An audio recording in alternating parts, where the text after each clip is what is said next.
几年前 ，MIT 台湾志曾经和几位台湾大学的年轻研究者，在花莲县瑞穗乡的富源村记录过生态奇妙精彩的瓜牛，那是我们认识富源的开始。后来我们逐渐知道，富源国家森林游乐区的低海拔生态保存完整，除了瓜牛，这里的鸟类、昆虫生态都同样丰富精彩。尤其最近几年，在有心人士富裕之下，鲜艳灵动的蝴蝶更成为富源山林里最有吸引力的彩色精灵。每年3月到8月，正是这些山林里的美丽精灵最活跃的季节。我们在这个时候前来感受蝴蝶王国的昔日风华，同时也发现，在蝴蝶效应之下，富源国家森林游乐区和我们几年前所见已经有相当的不同。被称为白川的富源溪依旧清凉洁净，园区里的温泉和游憩设施却有了全新的面貌。这几年间，这里的温泉发掘出新的泉质，同时又加入药浴内涵，使温泉的效用更多元全面。形态上则是温泉和 SPA 充分结合，让游人在泡汤的过程中获得各种玩之不腻的新鲜体验。当然，富源最有吸引力的地方还是它未受污染的自然环境，瀑布飞泉、峡谷绝壁、清澈见底的溪流都让人流连。在这个蝶飞花瀑舞白川的季节，何不抽出点时间享受富源森林之汤？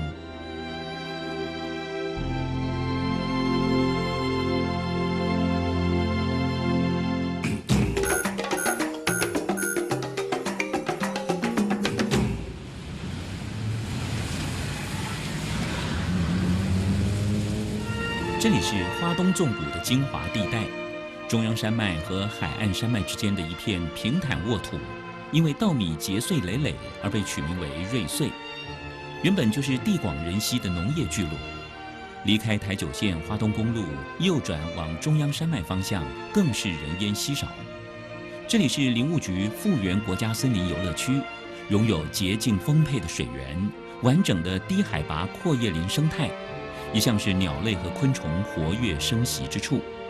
近年来，区内更开发出新形态的温泉游憩活动，相当受到游客的欢迎。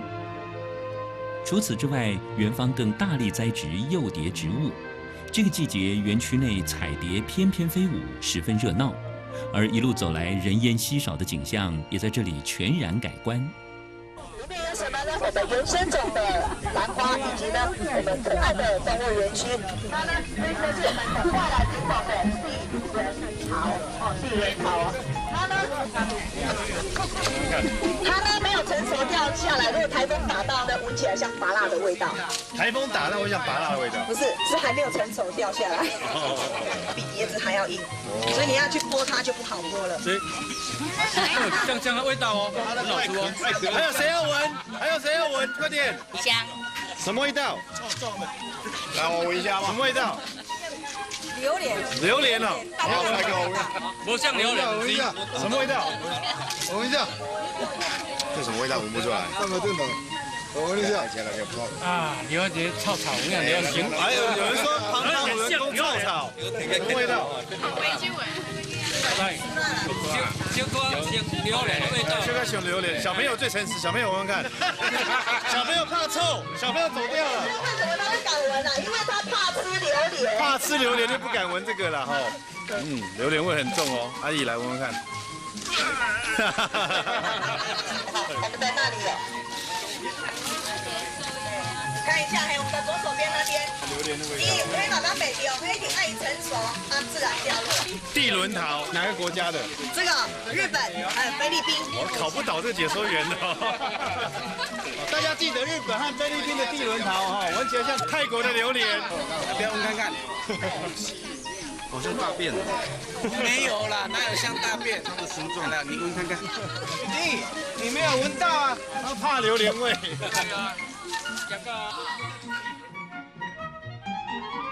台湾的地轮桃是1901年从夏威夷引进，树形整齐，遮荫性不错，是很好的行道树种。至于它的果实，据说多汁味酸，像柠檬一样可以作为酸性饮料，气味则见仁见智。喜欢的人说像榴莲一样香香的，讨厌的人也说像榴莲一样臭臭的。无论如何，台湾好吃的水果太多，把地轮桃当水果吃的人不多。在这个园区里，原生植物和外来植物并存，都长得欣欣向荣，相当幸福。只要植物幸福，昆虫自然也就幸福喽。好多，我们一经过那蝴蝶整个飞起来哈。是啊，他们好像很喜欢这个植物的样子。这个是我们的台湾泽兰哈，因为我们为了要吸引我们的斑蝶及凤蝶，所以才种植的这个台湾泽兰。所以说忘记啊，你用手稍微轻轻一飞舞它，100-200只是没有问题的、因为这一只是我们的紫斑蝶，它是在蜜源吸它的花粉，所以它台湾泽兰就是它的很好的一个蜜源植物。对对对。哇，蛮多汁的，游客一出来就已经在那边看到很多蝴蝶了哈。那像这个台湾泽兰，它好像都有在开花。这个其实它一年呢，几乎只有元月份1、2月不开花，其余一年四季它几乎都开花。都会开花。对。哦，这有写梦幻花园。这是我们蝴蝶早上用早餐吃自助餐的地方。哦，这里、因为呢，里面有很多它喜欢的蜜源植物市场。好，那我们继续看这些蝴蝶们是不是吃得很开心？哇，好大一只毛毛虫哦！哇，它那个触角好像海参，一根一根这样出来哦。上面都红红的。是啊。然后它那个身体的颜色，黄色跟黑色那种很抢眼的颜色哈。哇，好大一只哦！哎呦，这边还有一只。这边还藏了一只，你看，哇，好大一只毛毛虫。其实它是蝴蝶的幼虫，毛毛虫呢，我们称它为有毒的。那所谓毛毛虫是蛾的，我们才称它为毛毛虫。蝴蝶的呢，它是幼虫。哦，这是蝴蝶的幼，这是什么蝴蝶的幼虫？这是我们得来不易的黄裳凤蝶，保育类的哦。哦，黄裳凤蝶啊。对对。这么大一只，它变成蝴蝶是长什么样？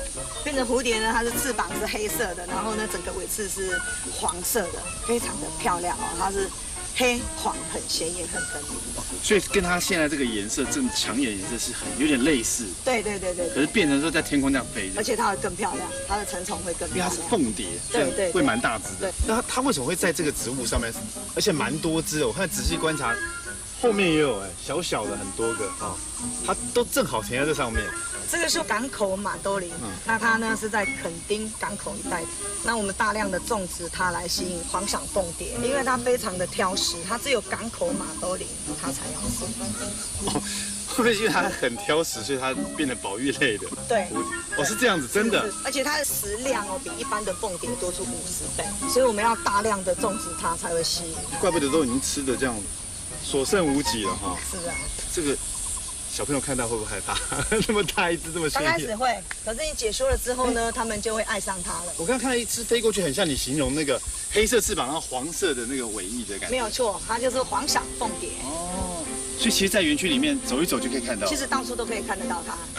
哇，很漂亮哎，而且那个颜色很鲜艳，所以很容易就看到了。是啊。哎，这边也有。而且有2只哎，公的要展示它的翅膀，然后去斗母的。等于这是一个，他们也是一个追逐型的。对对对对。这2只凤蝶从翩翩飞舞到一动一静，相当引人瞩目。原本我们以为这是一段梁山伯祝英台式的凄美爱情，后来才发现这很可能是狂风浪蝶式的爱情游戏，害我们觉得感情好像被欺骗了。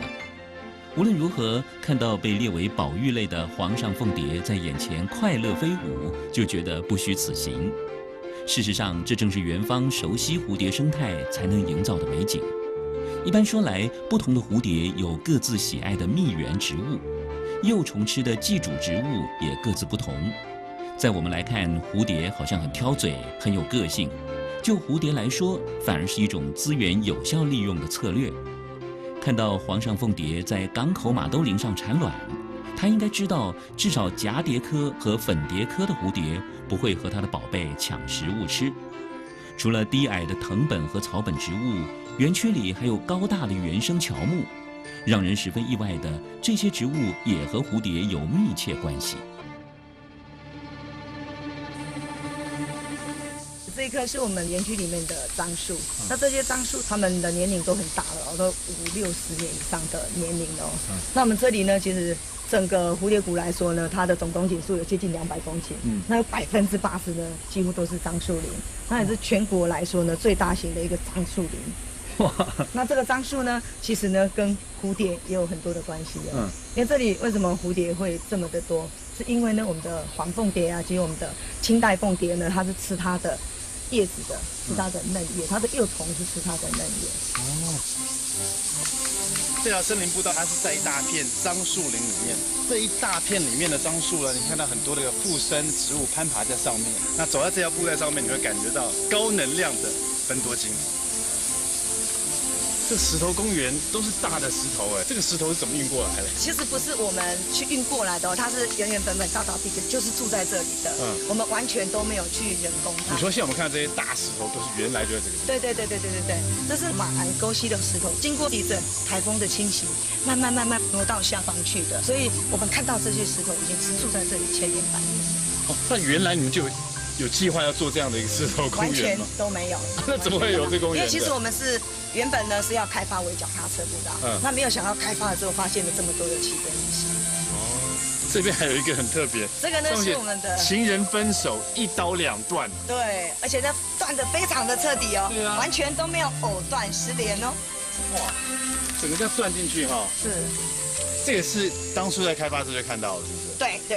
就这一大块整个这样裂开来，那这样会不会很多情侣不想来这边？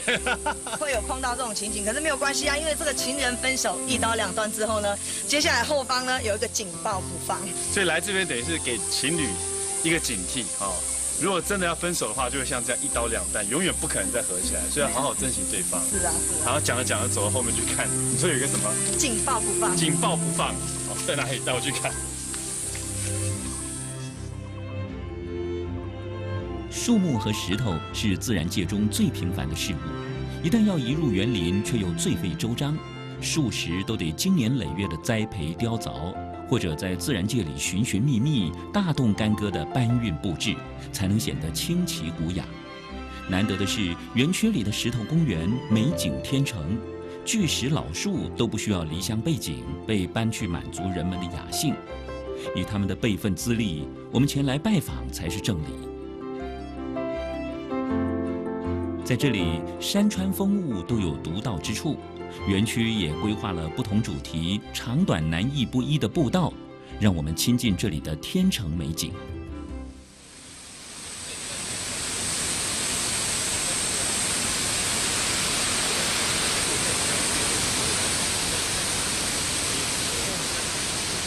其实走起来蛮舒服的，造型一块一块的。对，主要的当初也是希望说来这边登山健行的人能够利用这个我们脚一步一步的走哈，刚好花这个飞去。那中间为什么会留一点点这个呢？因为这边的雨量非常大，稍微留一下简单的冲石沟给水顺着这边流下来，就一方面能够有这个体验步道，大方面能够水土保持。可是老师你说如果大雨来的话，那这种岩石不会滑吗？应该我们下面的岩石蛮厚的，那有一定的重量来挡着到目前为止是都没有滑动。那但是主要的就是给大家看见，你看这样的一个岩石能够发展成多用途的步道。这旁边你看可以看得出来，就是枕木，这个是枕木啊。你说这个铁轨的那个，对，火车的枕木，你看这个地方在铁路局拿下来不用了，那我们这些都有防腐效用的这个木材，我们把它拿来，又能够废物利用，二者能够知道这个是木材嘛，然后也比较暖，可以看一下不会都全部都是石头，也有一点点木材，就感觉说，来一边走，除了有石头以外，也有木材比较暖的东西，可以有大家的体验，所以我们讲的木材还是很有用。材质用的蛮特别，对，有石头，有枕木这样子。是的，而且走起来有这个人体工学的感觉。老师，你这样解释，我就完全了解它中间为什么留这个沟的感觉。对，基本上就有部分都有留起来。前面那边好像可以看到溪流，可以，我往前走可以看到溪流。是不是看得很清楚这个溪流？对。老师，这一条就是环溪步道。是。那我们刚刚经过这个吊桥啊，我想这个应该蛮受欢迎的一个步道。这条溪流叫什么名字？哦，这条溪流叫做富源溪啊，富源溪。对。可是我听好像游客讲说，又还有另外一个名字啊，叫马兰沟溪，是不是？那到底是哪一条？其实是这样啦，前面这个叫富源溪，往下走它有一个叫发展溪，它会汇合。收起来那条铺面下去就是叫做马兰沟溪啊，汇合以后下去对叫马兰沟溪哎对。那这个在日据时期也叫做白川，白川为什么叫做白川啊？因为它的颜色嘛。哎对，那个字典聪明。那其实我们要讲是说，能够叫白川，就是日据时期这个地方的林相非常的好，下大雨下来以后。它慢慢的经过树木的结流跟树干的吸水作用，慢慢的到下面来，慢慢的释放，所以它的水非常干净。二者它的林相里面的裸露地非常少，所以很少说有这个，一般都会有浊的，就是带着泥巴，带着浑水，一直下去才会浊是啊，所以你看外面的溪流，那这个地方你不能说不会浊，但是它澄清非常快，搞不好半天它就变成清澈的。可以从上面看到下面的每一块石头。今天天气非常好，太阳很大，我们虽然都流了满身汗了，但是可能因为这环溪步道就在这个溪流旁边嘛，是，一直听到那个溪水轰隆轰隆的声音，心里突然有点凉爽起来。对，这个也许也是另外一个原因，为什么游客很喜欢走这个。对，森林有三宝，芬多精，第二个负离子，再一个活氧。林木会吸收二氧化碳放出氧，那是白天的，所以我们就希望说，白天的时候来林地里面走，那就是它会吸收我们二氧化碳放出氧，然后感觉都非常的清凉。再者溪边，那溪水打过来，感觉到心静的自然，就可以体验不同的步道，然后可以过2个吊桥，然后可以看到瀑布，同时沿着溪边可以看到富源溪的奇岩飞石。心旷神怡的，一边走来一边可以体验自然界的自然生态。那我们已经过了一个吊桥了，是，还有一个吊桥等着我们，对，还有瀑布，是的。富源溪古称马子漏溪，就像台湾东部的许多溪流一样，清新可喜，毫无污染。从伦大门山南路及沙五峦山北路发源之后，一路流过青山绿树，漱洗洁白溪石。以一身清白的姿态，在瑞穗乡瑞美村汇入秀姑峦溪。园区里有这么一条溪流，绝对是山林和野生动物的福气。而我们沿溪行，望路之远近，虽然不会见到桃花源，但是即将造访的瀑布，曾经被媒体选为此生必游的台湾100个景点之一，相信一定不虚此行。皇上凤蝶的一生分为卵、幼虫、蛹、成虫4个时期。由于4个阶段的生命形态全然不同，生物学家称之为完全变态。雌雄凤蝶交配后会产下卵，卵在胚胎中发育后就会咬破卵壳，发育成幼虫。皇上凤蝶的幼虫肥胖多肉，并有柔软的肉角。幼虫期得大量进食补充能量，同时也是天敌最多、最危险的时期。幼虫经过多次蜕皮进入蛹期，在蛹内进行体质大改造，一方面抛弃幼虫期的身体构造，一方面建立成虫的身体。一旦改造完成，破蛹而出，在短时间内羽化为成虫，称之为发生。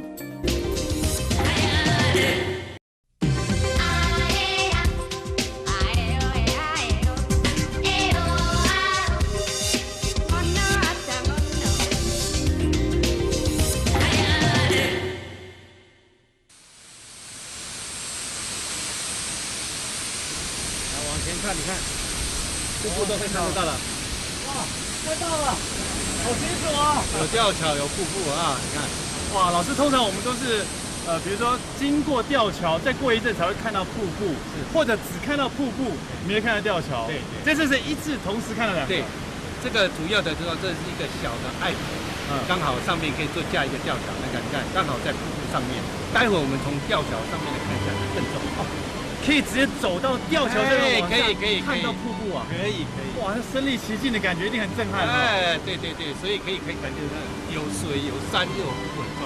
因为我们现在正好走的这环溪步道，它整个在峡谷里面，所以那个溪流声音特别的有身临其境的大声，好像那种环绕的立体声一样轰隆轰隆轰隆轰隆的，把那种很热暑的那个热气都消散不少一直听到这水声，待会到那个吊桥上面去，可能声音更大声对，不要讲，因为这个溪流有保育类的前面功能，那早期这个高山护理弥漫这个保育的，现在已经不是，但是这个枝也非常丰富，只怕人家来非法的浪捕，然后捕了以后这个枝也就看不到了。刚才我讲的这个叫做白川，为什么叫白川？溪流非常清澈，每一条鱼几乎这些的巡视员啊，或者这些的不管人员，还有我们这个社区的鱼总队，都可以把鱼点名。所以老师其实你们扮演的大自然保护者。对，主要的是说，枝叶的保育不是为我们，是为了下一代，也希望别人来可以看得更多。所以说，大家来游山玩水之余，其实在走的时候，心里也要有这种保护山林的心，对不对？对。好，那待会再往前走，声音会越来越大声了哈，可能要用大叫的了。也越接近瀑布，负离子也越多，你可以吸收这个活氧都吸得更多，对你的身体的健康。去那边来用接受负离子的洗礼。好。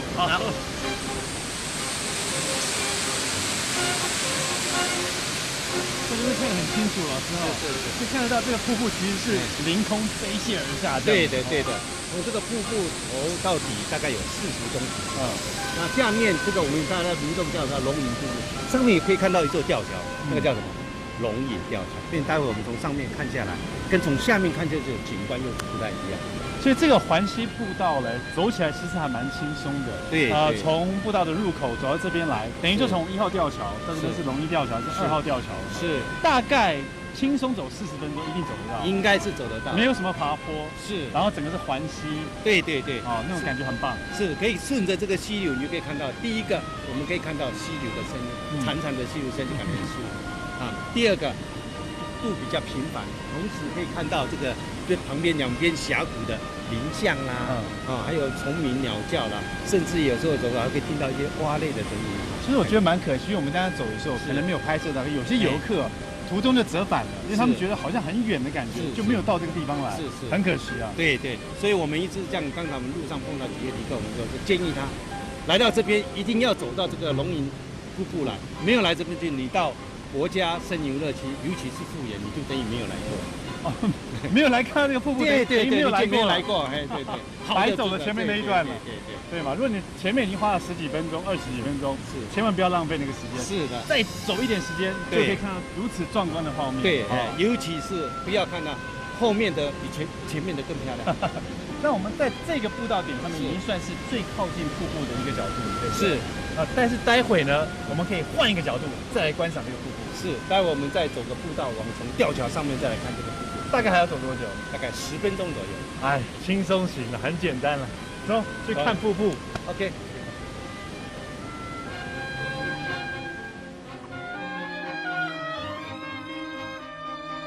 台湾的地形山高谷深，水流湍急，瀑布不算罕见，但是也因为山高谷深，大多数的瀑布我们都只能仰望，很少有机会从不同的角度欣赏这一道流动的风景。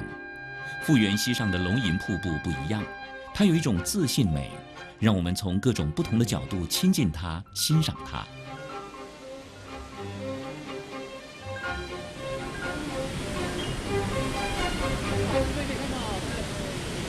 蛮辛苦的哈。对，这个就是我刚才讲的这个隐藏在上面的瀑布的源头。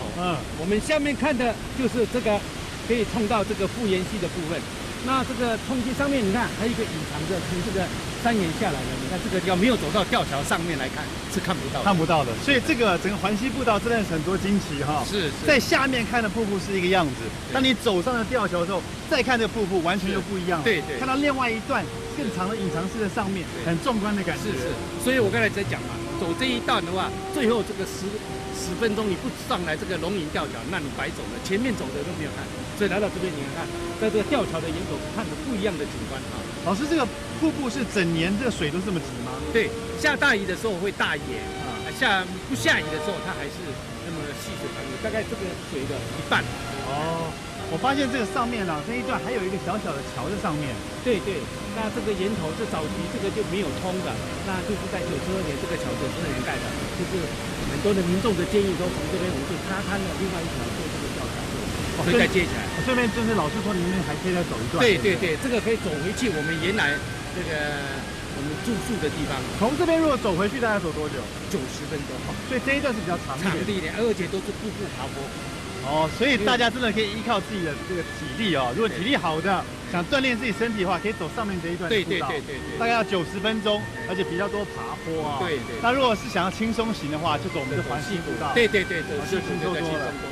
哇，上了这个吊桥来，这个吊桥其实有一点窄，对，一次大概只能挤2个成人这样走过去，对不对？这个桥有75公尺，大概可以走15个人，还有总量的载量的限制。或许有一点点惧高症的人会觉得有一点高，但是站在这边哦，不知道是不是因为负离子的关系，突然觉得精神特别好，所以那恐惧之心就开始没有了。对，刚才我们讲的，森林有3宝，芬多精嘛，对不对？还有负离子，然后这个负离子环境我们可以吸得到，就所氧，氧气呀，都在氧气啊，所以感觉精神非常好。最适合在都市闷久的人来这边好好的呼吸一下。对，我们叫大口的呼吸，要大口呼吸的。哎呀，太棒了！难怪这里会被选入此生必游的100个台湾景点。瀑布、溪流、峡谷奇岩，风景绝美之外，重点在必游2个字。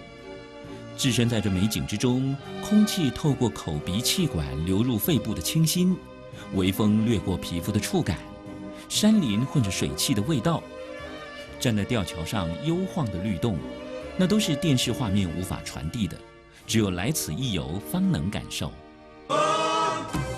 富源国家森林游乐区位于花莲县瑞穗乡富源村，面积达235公顷，包含70公顷的樟树造林以及大面积天然阔叶林。区内峡谷、瀑布，地形景观丰富。步道与溪流贯穿，是理想的森林浴场。由于生态保存完整，区内的蝴蝶种类达40多种。每年3到8月是赏蝶季节。自然景观之外，并有温泉泡汤及住宿设施。民国93年起已经转移民间经营。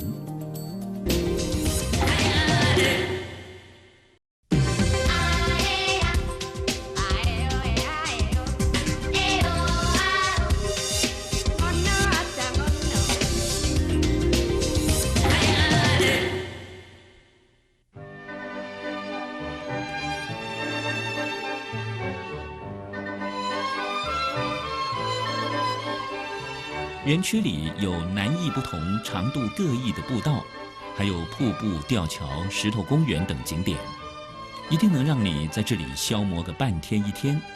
如果加上林田山林场，或者稍远一点的鲤鱼潭一带，那么2天1夜的行程也颇为适宜。无论是行走步道，还是顺游周边景点，奔波了1天下来，园区里的各种设施都能让你舒缓身心，储备新的能量。尤其瑞穗当地温泉一向出名，园区里的富源溪也有温泉露头。不但如此，经营者还发掘出新的泉质，创造出新形态的温泉。喜好泡汤的游客应该要来试试富源独具特色的几种温泉。哇，不管是冬天还是夏天，是的，只要是工作完毕，泡个温泉，全身的疲劳就慢慢的消退了。一定，不错。陈大哥，你可以算是这个我们英文说 resort， 就是度假饭店达人啊。不敢。你在这种度假村、度假饭店的这个经营方面，大概有几年的经验？实际上要说到经营，我是来这地方现在才开始在经营的。那如果说在 resort 里面工作，我大概工作超过10年。10年？那你可不可以告诉我，在国际来讲啊，我们台湾的 resort 就是这种度假饭店啊，温泉会不会是很重要的特色？是的，因为我们是属于一个海岛型的一个国家，那本身我们很适合的发展一个观光的条件里头，除了一些这个所谓的山川，那再来就是我们的一个所谓的水资源的这方面的特殊的条件。那像温泉就是一个我们相当特殊的条件。对哈，外国的友人来台湾都是觉得哇，台湾的温泉很多样性，而且很舒服这样子。是。那像因为本身温泉，它过去让人家认为说好像就是好像一个热汤，但事实上，慢慢的就已经有人发现说，温泉它是有一些疗效的，除了这个所谓养生以外，我们这边能够泡到的温泉大概有几种？我们有2个泉质，那一般耳熟能详的就是碳酸氢钠泉，像我们目前所看到的我们这个是属于户外风吕，户外风吕的部分我们是标准的野溪温泉，它是在我们的富源溪上游，它是在河床上自然路头，我们再用接管引流下来的，所以它是真正的野溪温泉，就是碳酸氢钠泉。这个是大家比较熟悉、比较常听过。就是我们知道的所谓碳酸氢钠泉，就是一般我们所谓的美人汤。美人汤，因为它的功能对这个所谓的滋养皮肤滋润皮肤跟这个所谓的美白有相当具有疗效的。所以人家都说它是叫美人汤。这是第一种，在这边。那第2种呢，就是我们客房里头，那这个是我们藻井大概300公尺所凿到的那它这个温泉的泉质，它叫做黄金温泉。那就大家所知道，像瑞穗的黄金温泉，它的泉质名就是叫碳酸盐泉。那真正的学名呢，叫含铁性氯化物碳酸盐泉。我可以拍拍手。那它本身富含铁质很高，所以它当出水之后，它跟空气接触，它慢慢会随着时间越久而氧化，那慢慢的开始会成淡黄浊，就现在我们目前所泡的这个地方，现在是淡黄浊。那时间越久呢，它颜色会越深，深到它连它的矿物质都氧化之后沉淀落到池底，会成为那种类似像红砖粉的那种粉末状。对，那这个就是标准的叫做黄金温泉。那为什么会称为黄金温泉？早期它并不是叫黄金温泉，据医学的研究报告就是说，因为碳酸盐泉它本身的 pH 值在6到7之间，是属于弱碱性。是这个所谓的经常浸泡这种泉汤的人呢，据说生育男孩的几率很高，所以呢，当时就有了生男之汤的美名，不胫而走。那后来到近代以后呢，它就是用所谓的另外的包装跟诠释，就是以它的这个所谓的泉质的色泽跟它的功能的价值性，所以就给它了一个黄金温泉的美称。所以它的美称是黄金温泉，事实上它的学名就是什么？含铁性氯化物碳酸盐泉。简称就碳酸盐泉这样子，所以我们现在泡的这个就是碳酸盐泉。我们现在泡的是碳酸盐泉，所以它真的是会变得有点黄黄，所以这个是氧化。对，是不是有点像我们吃苹果那个，你把皮久了之后，对你放着，你慢慢的它的那个氧化物，它就会变成有点就是浑浊的黄色这样子。这个泡起来，这个水质摸起来是不会说滑滑黏黏的。对然后就是觉得还蛮清爽的，是，也没有什么强烈的一些味道，比如说硫磺味什么都没有因为它本身还是属于碳酸泉系列。整个露天的泡汤区事实上蛮大的，我们现在只是在其中一池而已嘛。对。然后其实我看到有些外国游客刚刚来的时候，会觉得不知道从哪里开始泡起，尤其这边有几汤它的颜色蛮特殊的，是有红的啦，有蓝的啦。我们待会可不可以也试试看这种不同颜色的汤？可以。然后再请那个我们的陈大哥，不只是这个 resort 达人，也是泡汤达人，帮我们解说一下。那我们这边的温度是大概是35度左右，因为现在夏天了。在这种温度来讲，如果是冬天会觉得好像稍显冷一点。现在夏天，所以其实我们已经开始流很多汗了。对，所以我们要起来换另外一汤，继续再泡，好不好？没问题的。好。还有颜色的这一支呢，好特别哦。所以我们现在来到这个池子呢，就是那个碳酸氢钠泉的池子。那因为我们碳酸氢钠泉呢，不是全部都是用原汤的模式呈现。那现在这个池子呢，就是帮它草本浴的池子。那它池子叫做那个灵性石之雪花汤。好厉害！我刚才本来还想考陈大哥，因为这边就有写，你看这有个牌子，雪花汤灵性池嘛然后成分是灵芝、银杏、薏仁、刺五加、肉桂。还有紫罗兰，所以这个颜色就是因为这些成分造成的，是的。所以有一些香香的味道。芳香草本浴本来它本身的味道就是会有出现它的香气，跟药材的味道。否则的话，那个碳酸氢钠泉本身是无色无味。所以这几年也是很流行，像这样子，就是在汤汁里面再加入一些成分。对，这样游客会比较觉得很特别。经营这个所谓的户外风旅，慢慢的都已经走向多元化，那也多样性。它不会说只是纯粹一个原汤的温泉。哎，那除了这个红色的汤匙，旁边还有一池那个很漂亮的蓝色的那一池是什么？活力池，都是用这个碳酸氢钠泉当做它的泉质。对，就是用它的所谓的汤的主体是用碳酸氢钠泉。哎，那为什么？因为我们有2个最主要的泉质，一个是盐泉嘛，还有一个碳酸氢钠泉。好像加入这么多这个成分的都是用碳酸氢钠泉。对，因为碳酸氢钠泉它本身我们考量到了，就是因为它本身具有滋润我们的肌肤，能够去除老化的角质，还有美白。所以我们在这个功能之外呢，我们再加入所有的芳香草本浴，可以让我们的身体来做热疗，是以美人汤做主体。而且那个碳酸盐泉它本身就好像有一点味道，那个有点像那种有一点点铁锈的味道。碳酸盐泉刚流出来的时候是比较没有味道，当它开始氧化了以后呢，你就会偶尔会闻到有一点铁锈味跟咸分，咸的那个味道。对。其实泡在这里面，有一点感觉自己好像是一锅中药汤的感觉。因为在这个颜色里面，觉得等下煮熟就可以喝了哈。其实这整个露天的这个风吕露天的泡汤区是很大的，除了我们这边这个热的这种泡汤区以外，下面还有一个很大的一个区域有很多不同的 SPA 的样子像那个区域的话，好像也是很大，那都是冷的泉水，是不是？因为我们现在夏天我们是用冷却过后的碳酸氢钠泉跟山泉水下去做稀释。好，那待会儿下去也可以试一下，因为下面看起来好像一个水上游乐园，很多不同的设施一样，好吧？好的，没问题。那陈大哥，我们来做一下肩颈按摩。今天工作累了吗？相当的累。让我来消除你的疲劳。谢谢。好，这边泡完以后，我们就要下去玩那个冷泉那边的，好不好？好，开始按摩。一天的疲劳都消除掉。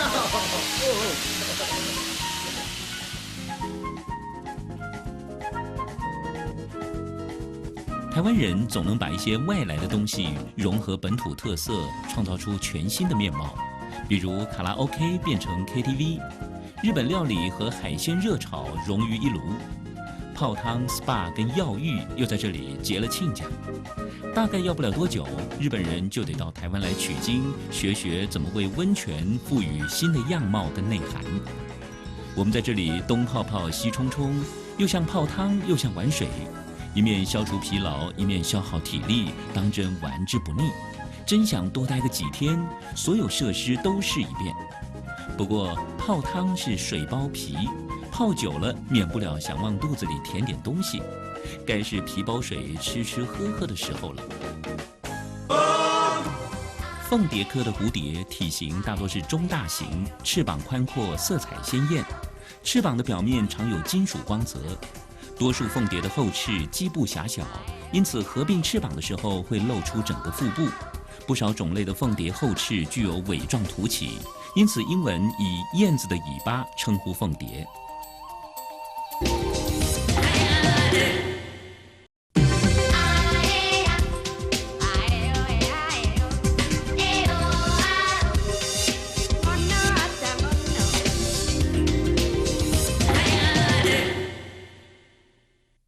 哇，每一盘菜都好像是一个作品都这样色香味俱全，颜色调配的非常的鲜艳，让人家觉得好像胃口大开的感觉，而且很香哎。主厨，你们这边好像都是自助餐，那为什么还会有这样的主餐？是专门为客人所设计的。中午的时候，他假如没有开自助餐的话，我们就设计这个单点给他们。等于说，如果游客去走森林步道休息一会，可能2、3点过来，超过了午饭时间，他还是可以吃到这么丰盛的这个餐点。可以。那这等于是为客人设计，就对了。对。哇，那蛮特别的。来看看每一道菜，我觉得都很丰富。这个是应该是春鸡嘛哈。对，春鸡。哇，这个调配的摆设都很漂亮哎，分量好像很多哎，这是。而且有点不忍心调配这个颜色很漂亮，那紫色的这个茄子啊，还有这个红椒啊，对不对？绿色的这些，还有这个金黄色的这些番茄啊，还有山葵秋葵这些，我要吃了。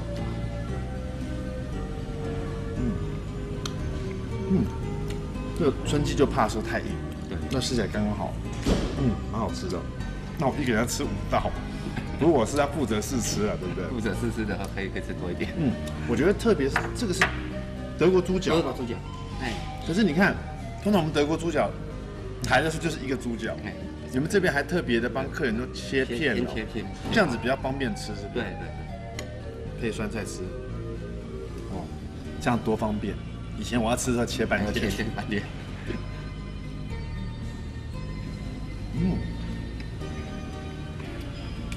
你看，它整个都一半去肉去皮了哈。对，这更比较方便。比较方便。像女生就很可以吃这个，很多女生不太会切这个猪脚。好嫩，Q 的。我看春鸡、猪脚，那还要海鲜，大明虾，很大只。哦，这个明虾还穿了衣服嘞。穿了培根。他穿培根的，对。为什么会有这种巧思？肉类跟海鲜的话比较搭配。然后这是沾什么酱呢？海鲜酱。我们特选的是无尾筋的明虾，蛮大只。肉很扎实。肉很扎实，很香啊。而且有这样全部去壳，真的是很方便。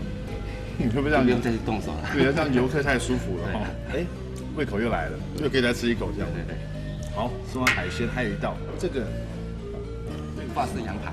哦，法式羊排。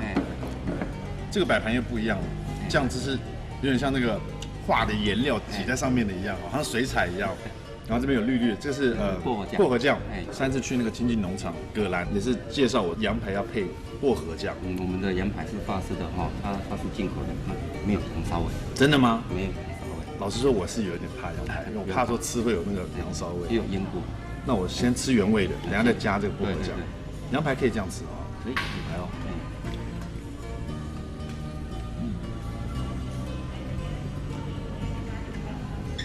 很嫩。很嫩的，而且没有羊骚味，真的没有。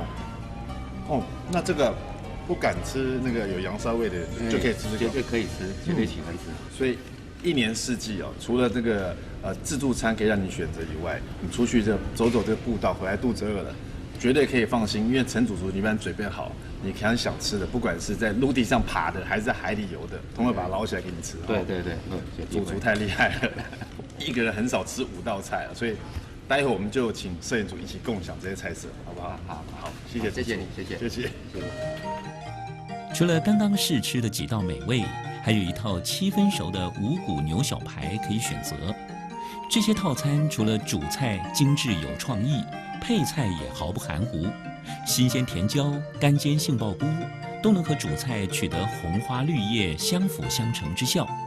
当然，如果你没有错过用餐时间，自助餐的选择更丰富，同样能满足你挑剔的口味。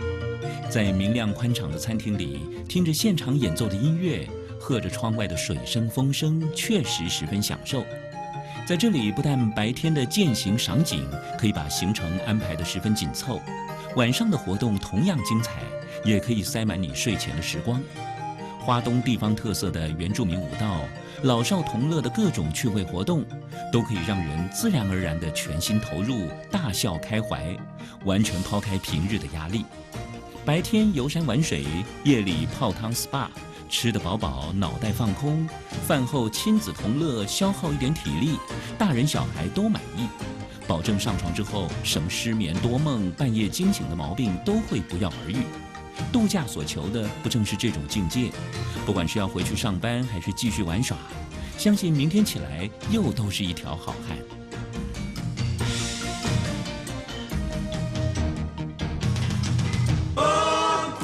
斑蝶是中大型蝶种，腹部瘦长，翅膀宽大，飞行速度慢。头部、胸部或翅缘有黑色带状及白色斑纹。幼虫通常吃有毒的植物，以至于斑蝶大多有毒，鸟类不喜欢吃它。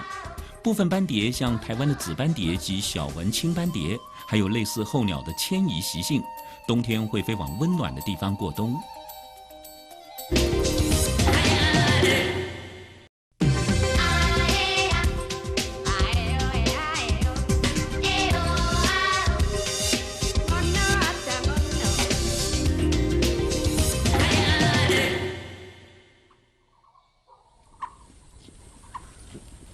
这边好大一只，哦，很鲜艳的，你看，很难得可以看到这么大一片保育类的黄裳凤蝶的幼虫哦。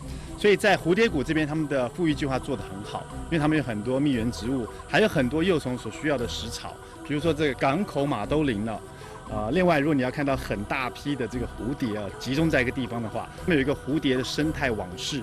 那在这网室里面呢，你可以看到行动很缓慢、飞起来很可爱的大斑斑蝶，可能停在你的手指上，或者你可以看到全身通红、非常鲜艳的红纹凤蝶，还有青斑蝶等等，非常多种的蝴蝶都在这里面，等着你去发掘。台湾曾经是蝴蝶王国。早年的蝴蝶加工制品和工艺品不知养活多少家庭，如今我们回头保育蝴蝶，多少也是一种补偿，或者是一种乡愁式的慰藉。当我们可以近距离观察这种娇柔浪漫的昆虫，而它也不至于吓得花容失色，那个往日的美好时代似乎又向我们缓步走来。台湾不只是蝴蝶王国，早年更是野鹿奔跑、溪流洁净、绿色的福尔摩沙。如今我们在花莲瑞穗、蝴蝶飞舞、瀑布凌空、山川清新的地方，找到失落的美丽宝岛。希望复原的蝴蝶效应扩散全台，让我们随时随处都像度假一样轻松健康。